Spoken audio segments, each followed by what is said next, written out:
click subscribe and hit that bell notification.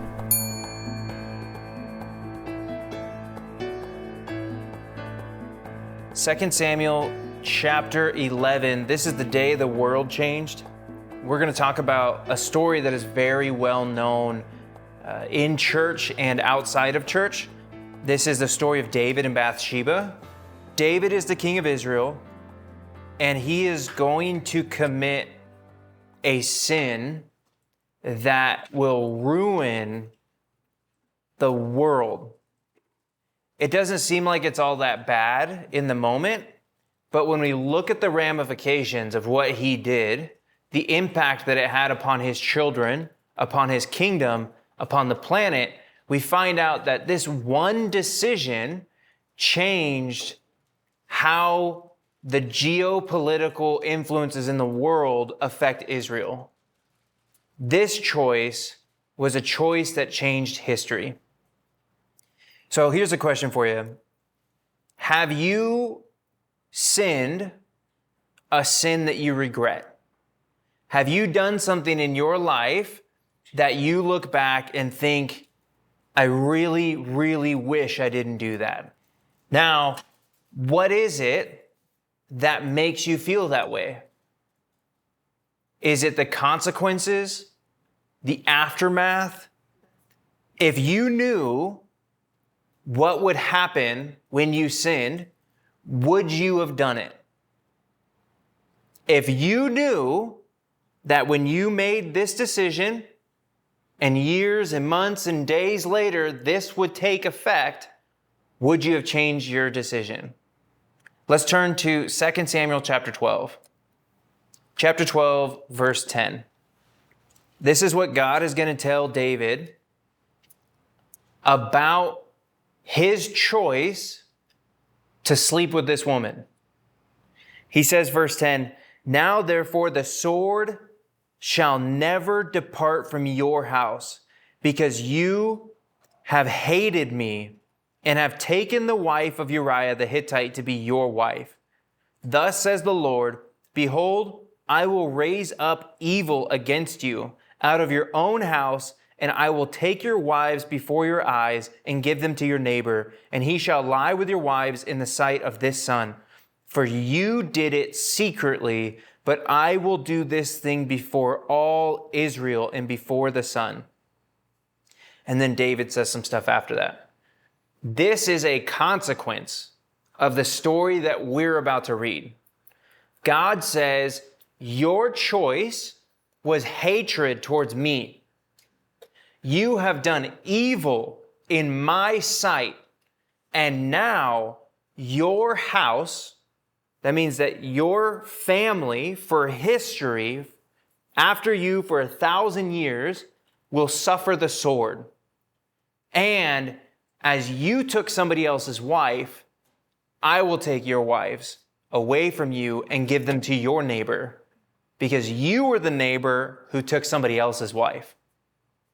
That was the consequence. And there's more to it. He loses a son. It just goes on and on. Like he loses a baby. But if David knew, if he could see the future, if he could understand the impact that he would have upon his own life, his family's life, and the life of Israel, would he have made the same choices? That's why it's so important to recognize what we're about to read. David is one of the best, brightest, and strongest godly people in the Bible. He comes first and foremost out of most characters. And he did this. We have to be warned. I mean, if David fell, how easily we would fall. Chapter 11. In the spring of the year, the time when kings go out to battle, David sent Joab and his servants with him and all Israel, and they ravaged the Ammonites and besieged Rabbah. But David remained at home. So verse 1, we get who, what, and where. So who are we talking about? King David. And what is going on. He was sending his armies out to do battle and to do warfare. And when was this happening? In the spring, when kings go out to battle. This is the time when kings do things. Now, David sent Joab, and they ravaged the Ammonites and besieged Rabbah. But where was David? In Jerusalem. So when he was supposed to be doing something, he was doing something else. Verse 2, it just so happened, late one afternoon, when David arose from his couch and was walking on the roof of the king's house, that he saw from the roof a woman bathing, and the woman was very beautiful. And David sent and inquired about the woman. And one said, is not this Bathsheba, the daughter of Eliam, and the wife of Uriah the Hittite?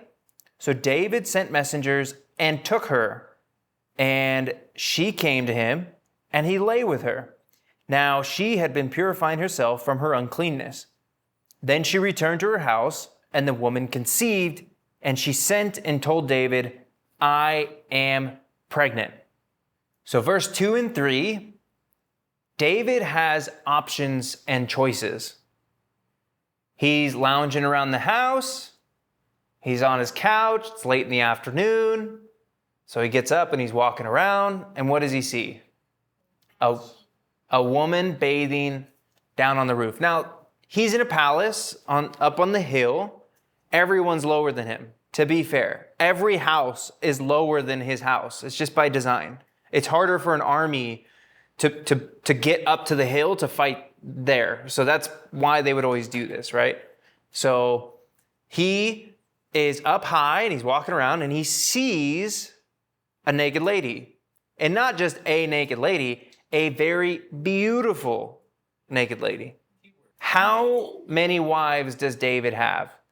He has multiple wives, and then he's got concubines. This is the lap of luxury. When we're talking about the Middle East, this is how they would have more children. It's a sign of prosperity and wealth, right? They just have lots of wives, okay? So his son, you think David's bad with 300. His son, Solomon, 3,000. Long story short, he's not lacking opportunity to have relations with women, okay? So he has a choice.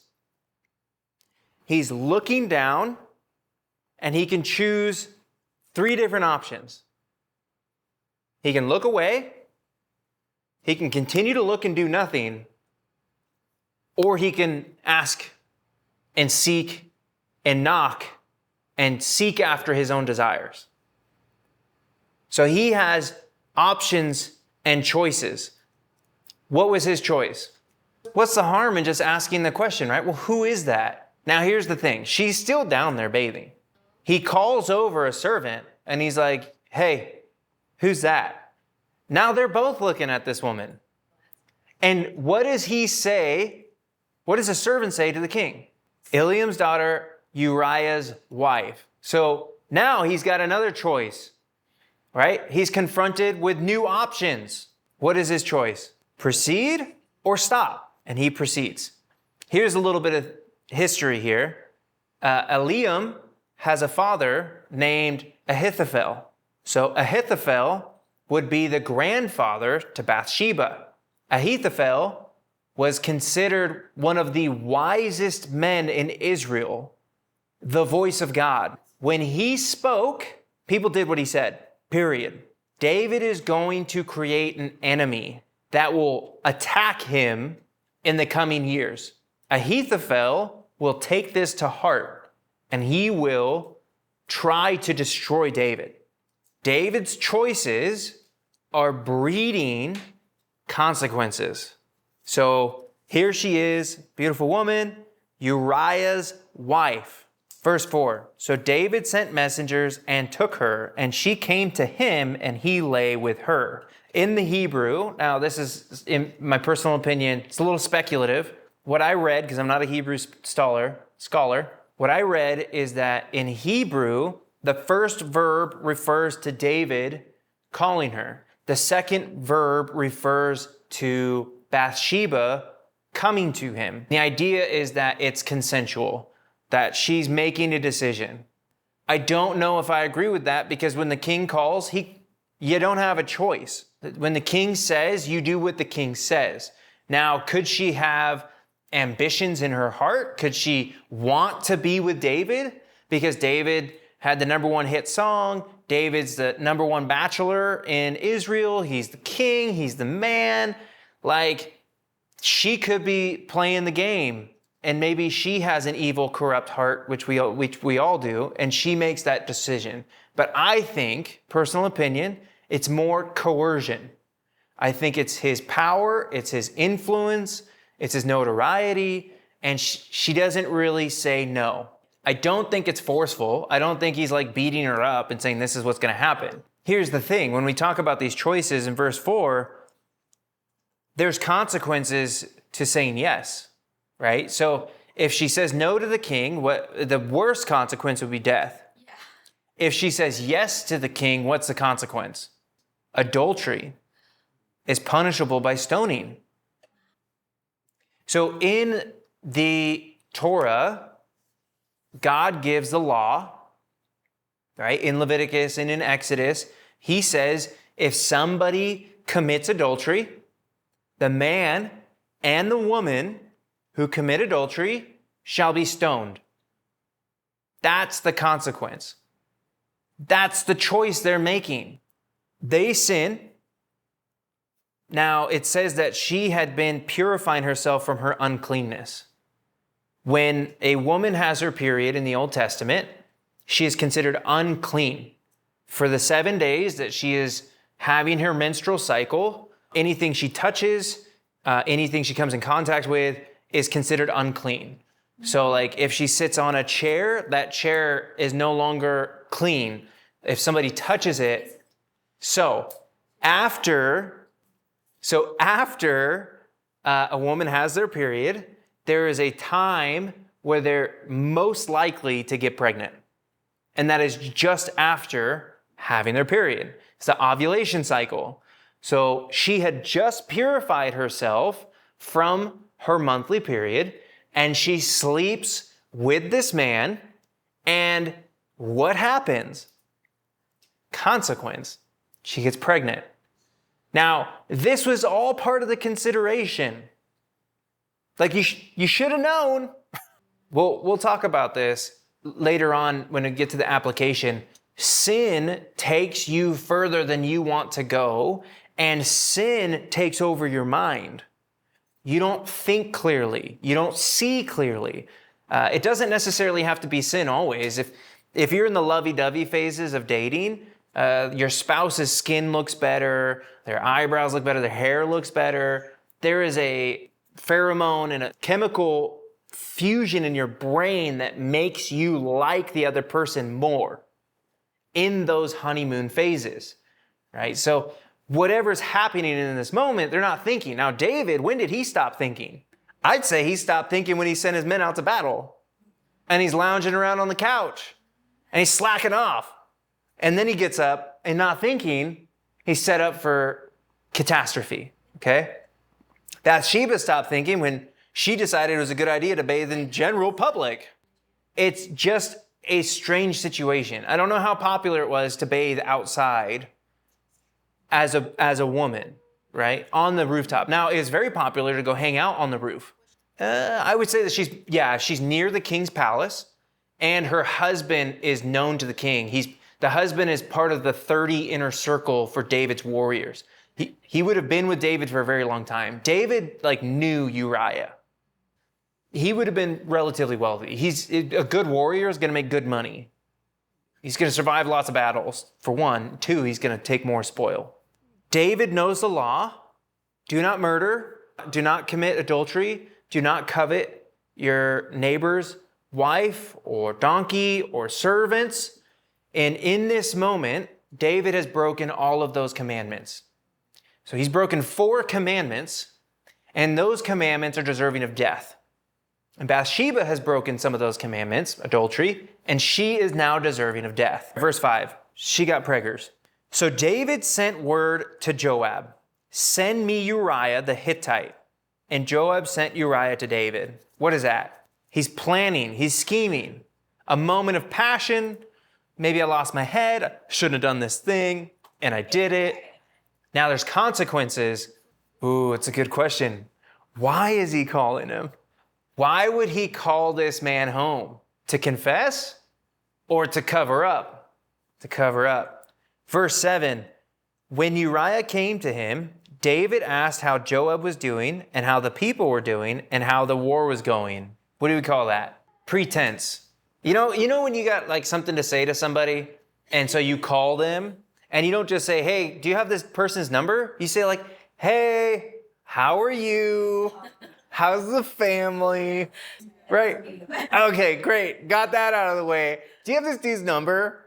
I'm just trying to get a hold of him. So that's what David's doing. He's like, send me Uriah. Uriah shows up. Now, Uriah had to hike or like trek like 30 miles. They're out making war. And he had to go up over mountains and valleys and down and come home and make his way home. This took probably a couple days, a day or two. And he gets home and the king's like, hey, how is everything? Is there peace? Is there peace in the battle? Is this a good thing? But he doesn't actually care. That's not why he called him there. Verse 8, then David said to Uriah, go down to your house and wash your feet. And Uriah went out of the king's house, and there followed him a present from the king. So what is he saying? Uriah, I'm glad you're here. Thanks for bringing me the information. Hey, you should go home. You should go get cleaned up. Go relax. Go have a spa day. Right? Go wash your feet. The implications, he's like, go say hello to your wife.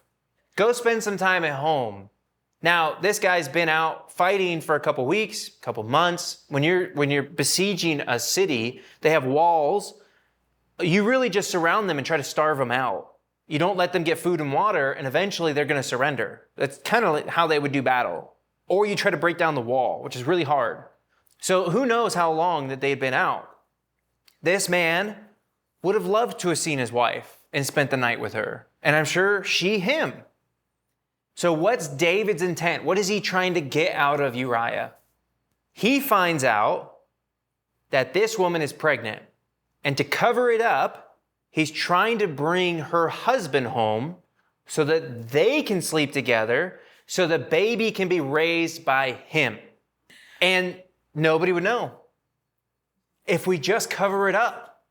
If we can just get away with this small sin that we made, then nobody will know. Now, keep in mind, what are the consequences? Death. For who? For both of them. So it's in Bathsheba's court as well. She wants her husband to come home. I'm guessing. It doesn't tell us. I'm guessing. He sends a gift. He's like, this is for you and your wife. Who? I don't know. It could have been a cow. It could have been wine. It could have been anything. He sends a gift, right? It's supposed to be a time of joy, a time of luxury, a time of expressing your love for one another, right? He's setting this up. He's playing it hard. Verse 9, but Uriah slept at the door of the king's house with all the servants of his lord and did not go down to his house. Uriah is a man with a pure heart. He is a man with integrity. And he's going to tell us why he wouldn't go home.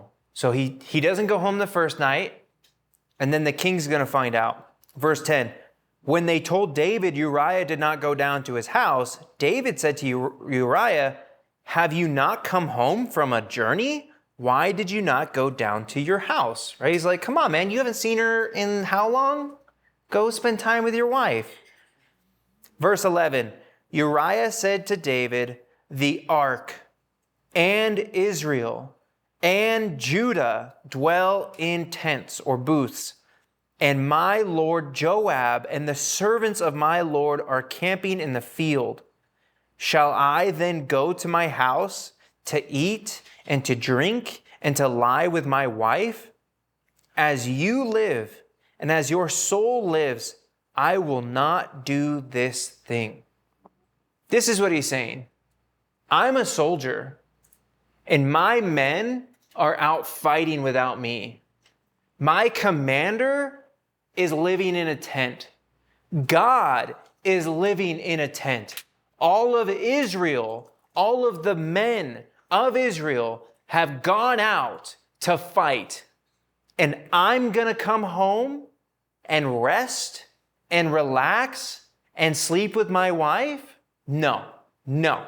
This is the band of brothers. He is committed to his people, and he will not relax. He won't settle down. He won't step back. He says, it's not right that I should have this privilege when nobody else does. I'll sleep at your door. I'll sleep with your servants. So David can't convince him to do it the first time. So what do you do when plan A fails? You go to plan B. Plan B, verse 12. Then David said to Uriah, remain here today also, and tomorrow I will send you back. So Uriah remained in Jerusalem that day and the next. And David invited him, and he ate in his presence and drank, so that he made him drunk. And in the evening he went out to lie on his couch with the servants of his Lord, but he did not go down to his house. So what was David's plan B? Get him drunk. Destroy his character. Attack his integrity. Get him drunk so that he'll just maybe decide, you know what, it's not a big deal. I'm here anyway.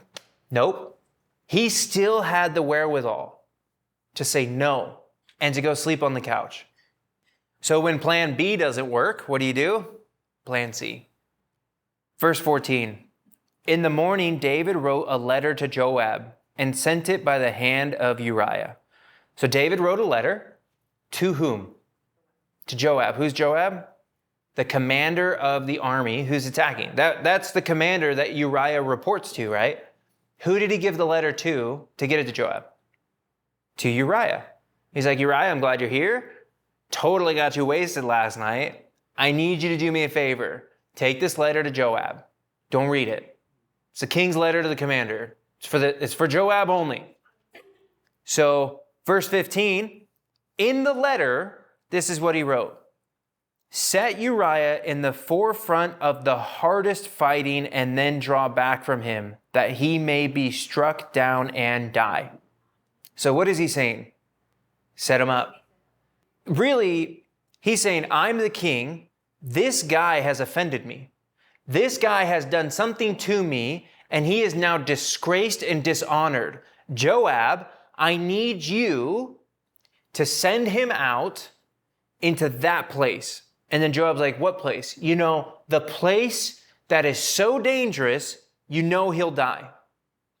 Where the strongest fighters are, the most dangerous place in the field.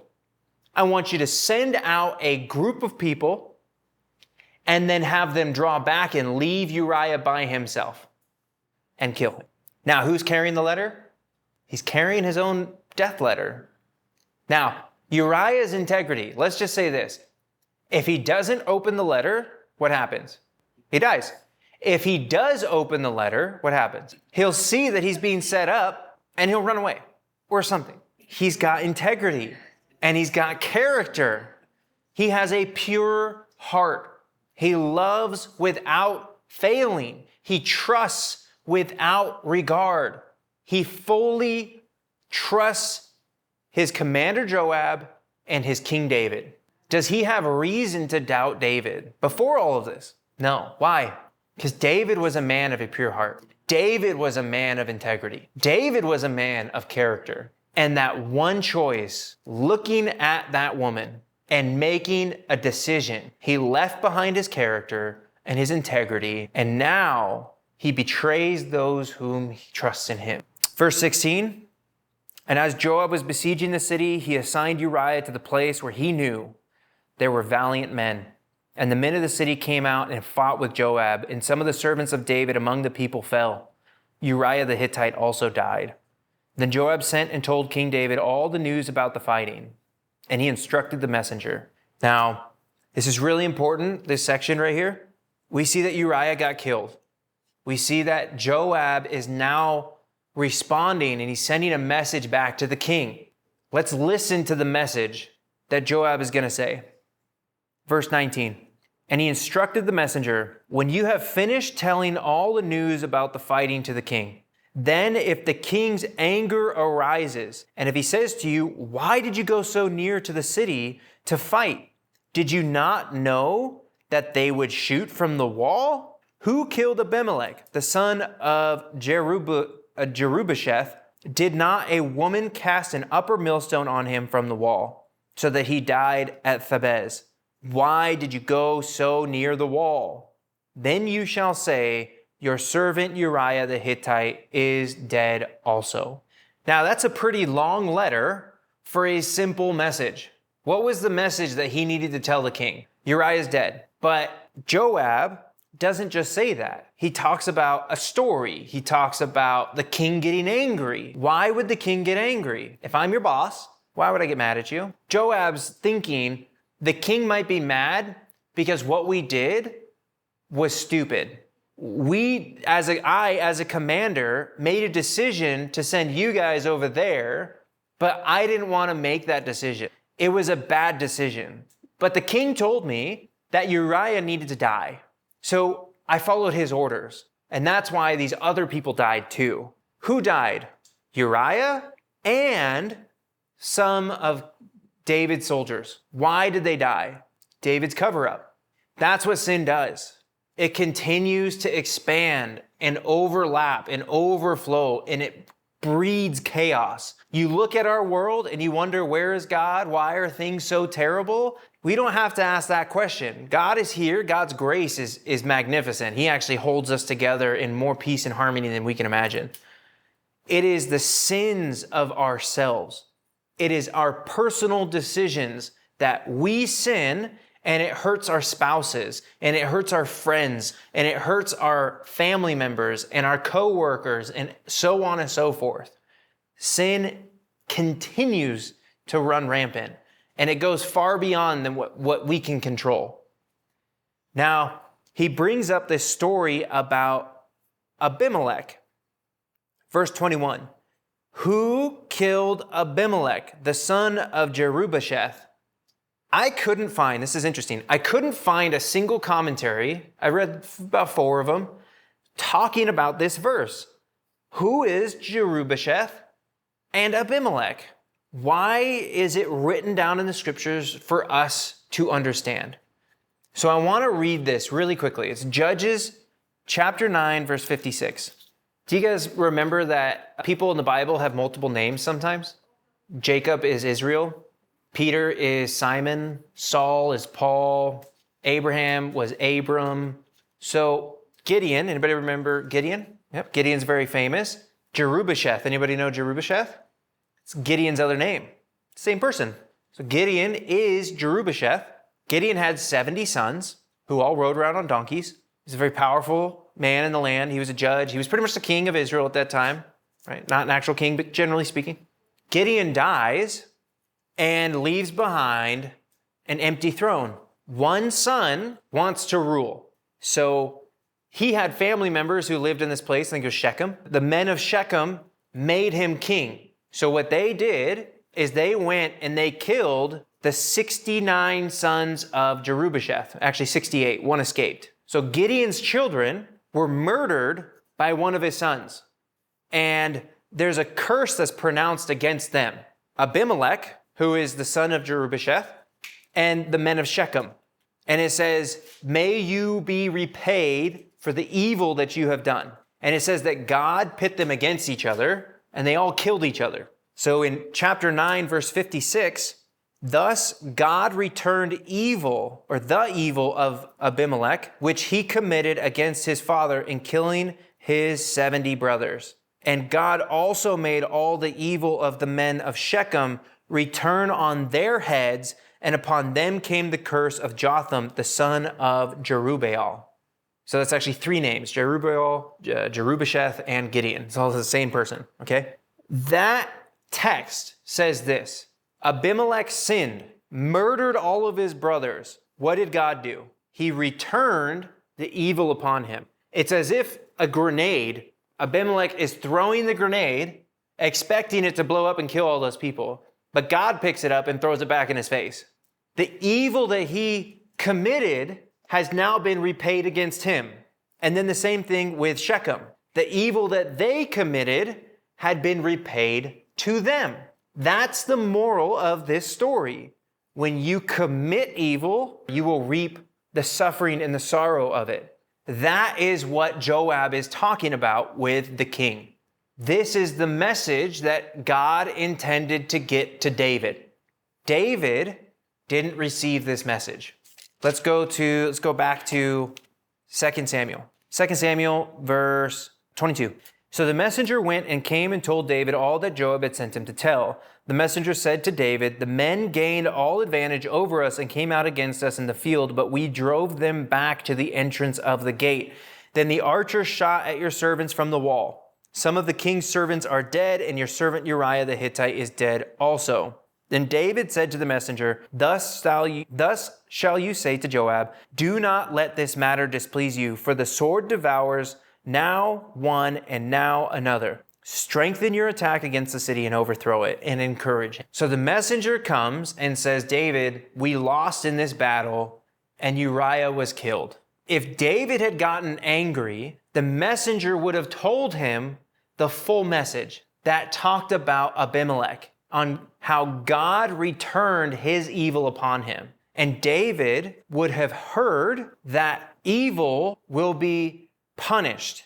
Instead, he heard, I have been freed of my consequences. Instead of hearing, God will hold you accountable, he heard, I have delivered myself by committing murder. And he's like, good job, Joab. Go get it. Be encouraged. Be strengthened. You can do this.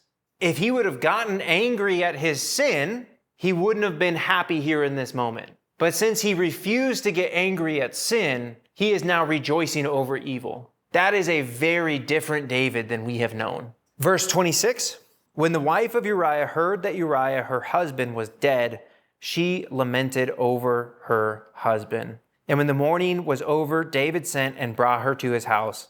And she became his wife and bore him a son. But the thing that David had done displeased the Lord. She's pregnant, she's mourning for her husband, and David takes her to be his wife. Are they free and clear? Did they get away with murder? I mean, it seems like it. At this point, if we were David and Bathsheba, sitting here at this moment thinking, you just said, I do, and you kiss each other, and then in the eyes of Israel, you're married. So if she's pregnant and has a kid, they got kids, okay. Just add another one to the list, right? Everything seems like we've gotten through it. We can have a breath of fresh air. We can move on.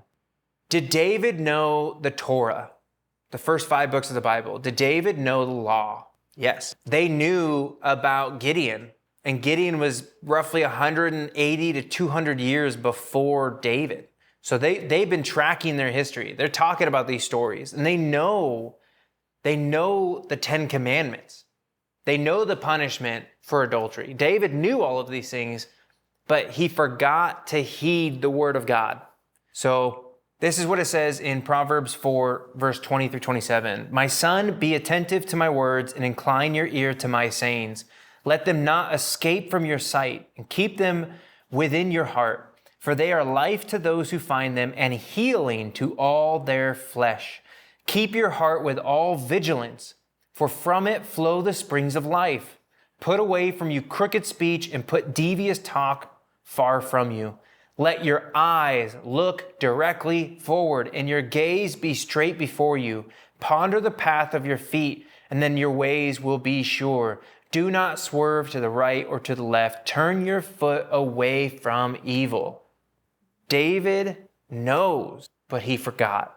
He didn't watch where his eyes were going. He didn't watch where his hands were going. He let it slip. It just took a moment, and he slipped. It says in 1 Corinthians 10, how easy it is to fall when you think you can stand. How easy it is when you let your guard down, when you stop paying vigilant attention to the state of your heart. And this is what it says in verse 11. Now these things happen to them as an example, but they were written down for our instruction, on whom the end of the age has come.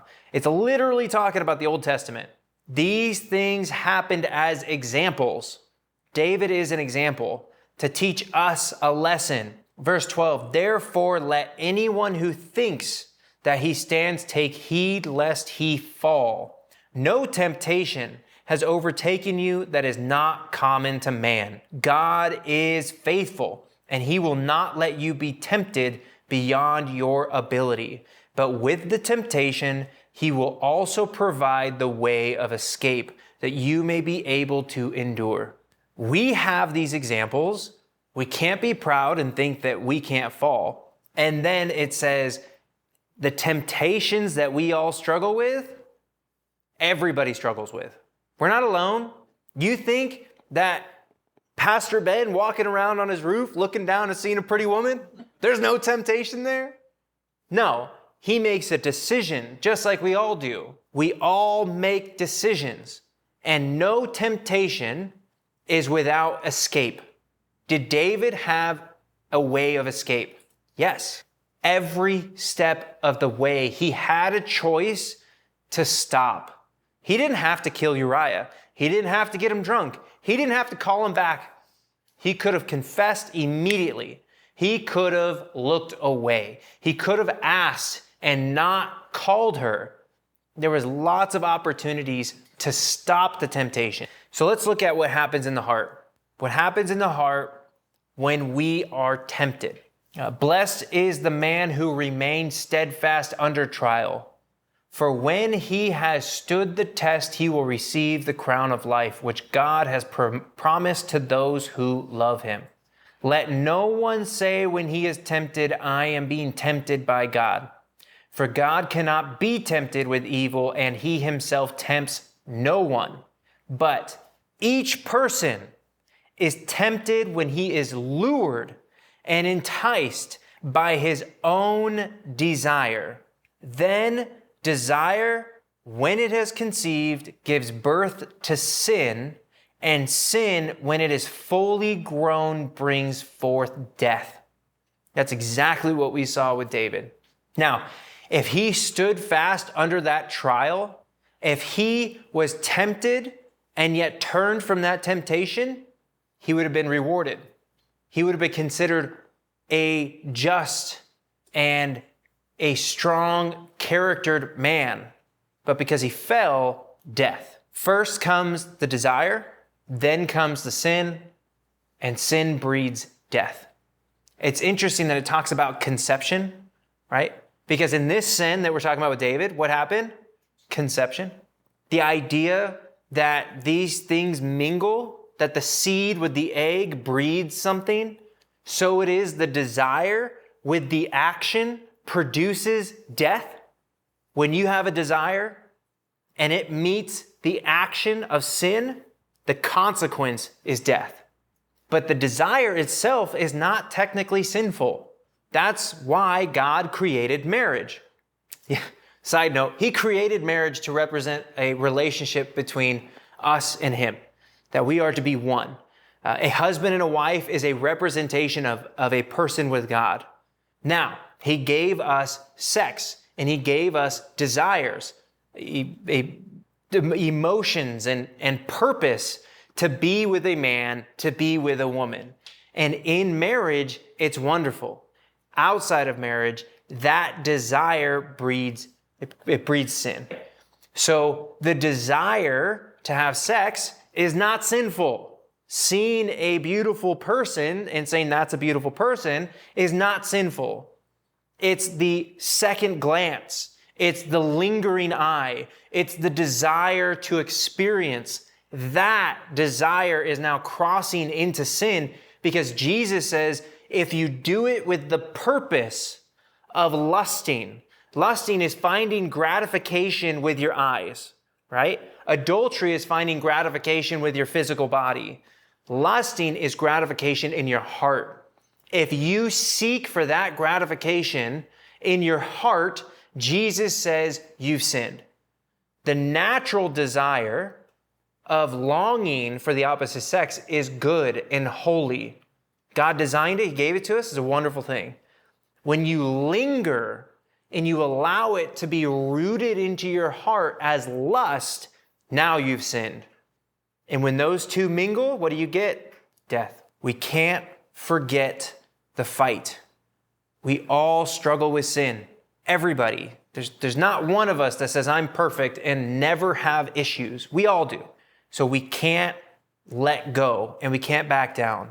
We have to be vigilant and stay alert and guard our hearts with all diligence. Hebrews 12, 1 and 2. Therefore, since we are surrounded by so great a cloud of witnesses. Now these witnesses were sinners. These were sinners made saints. This is Abraham, this is Isaac, Jacob. This is Isaiah and Ezekiel and David. David was a conqueror. David was a righteous man. He did these things, but he is a witness of God's goodness and God's grace. And since we are surrounded by these witnesses, these examples that we have, let us also lay aside every weight and sin which clings so closely. Let us run with endurance the race that is set before us, looking to Jesus, the founder and perfecter of our faith, who for the joy that was set before him endured the cross, despising the shame, and is seated at the right hand of the throne of God. We are in a battle, and we have to take off the weight of sin, anything that is a potential snare that's going to hold us up, right? Maybe you have an addiction to YouTube.